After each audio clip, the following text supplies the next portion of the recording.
Okay, next is Margaret Murakami.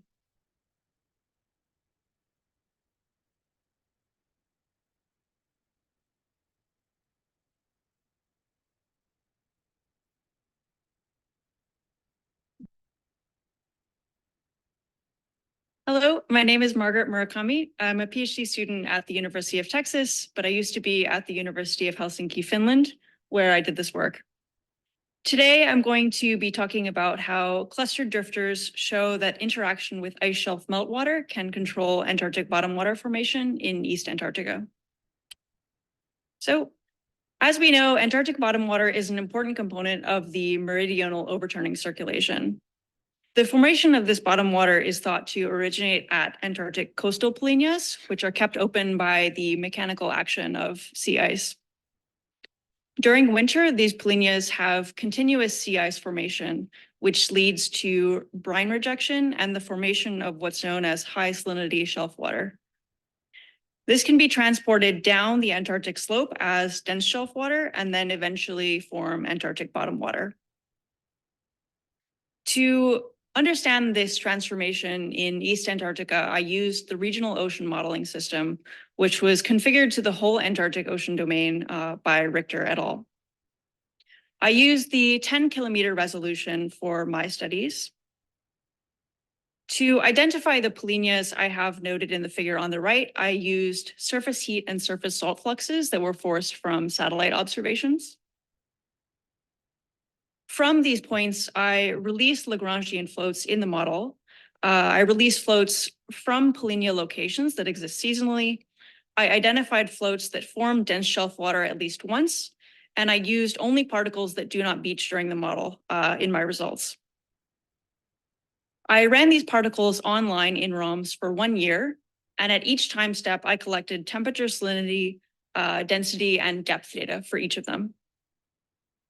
So, what does this look like? I have an animation of the figures on the left and a density histogram of them on the right. So you can see that even though the range of particle trajectories can be quite diverse and they can take many different paths, most tend to follow the Antarctic slope current to the west of this Pridzy Bay.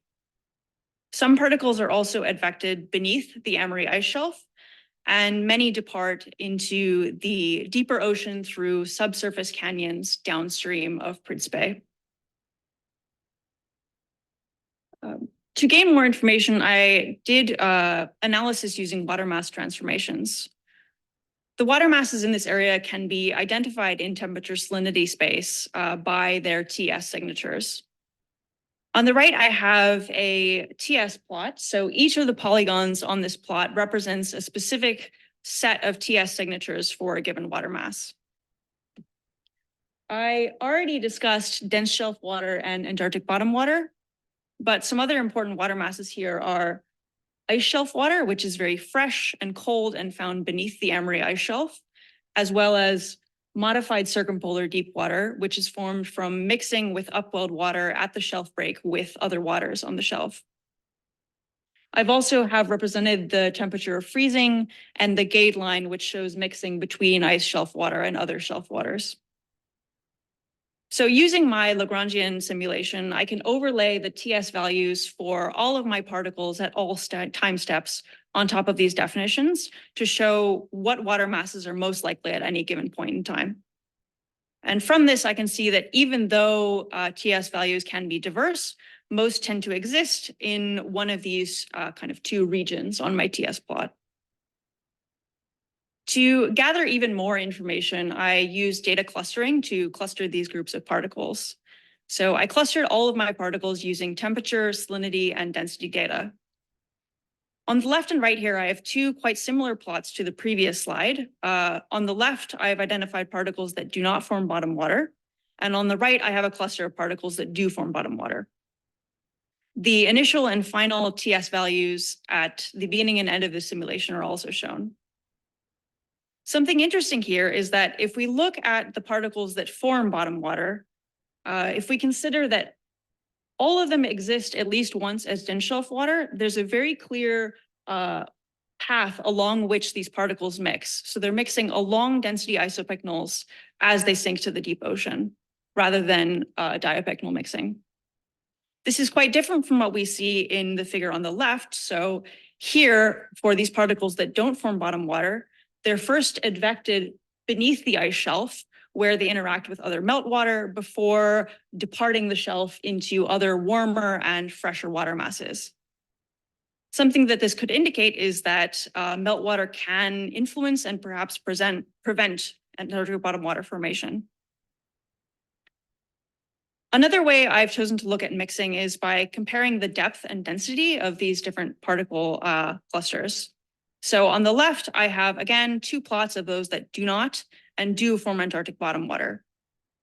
What we can see is that most of the changes to particle density occur on the continental shelf above 1,000 meters, but whether these particles sink can depend also on the conditions at the shelf break. So for this first group, these particles tend to leave the continental shelf where isopycnals are perpendicular to the slope.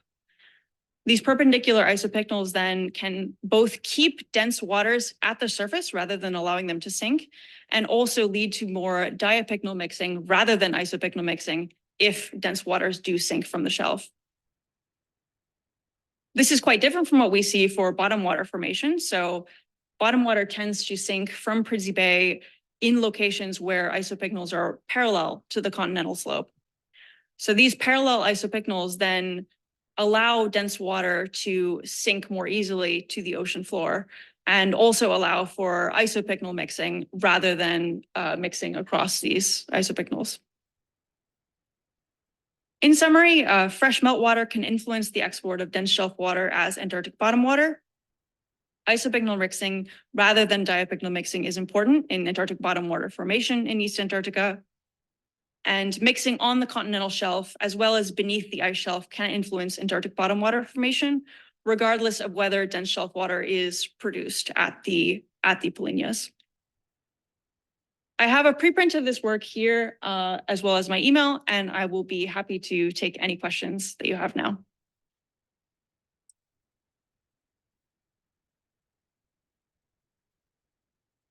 Great, we have time for a question. Hello, exemplary presentation. It was very interesting. Using your methodologies, are there any uncertainties or any variables that may occur within the data itself? Yeah, so I think something that, so I only ran this simulation for 1 year, but these polynyas are very seasonal and dependent on weather events. So I think something to go forward with this would be running some kind of multi-year simulation. So that would, produce different values and different uncertainties. Thank you. Go ahead. In terms of thanks for the talk. In terms of the depth sections of density that you showed at the end, it's really interesting. To what degree are those depth sections the consequence of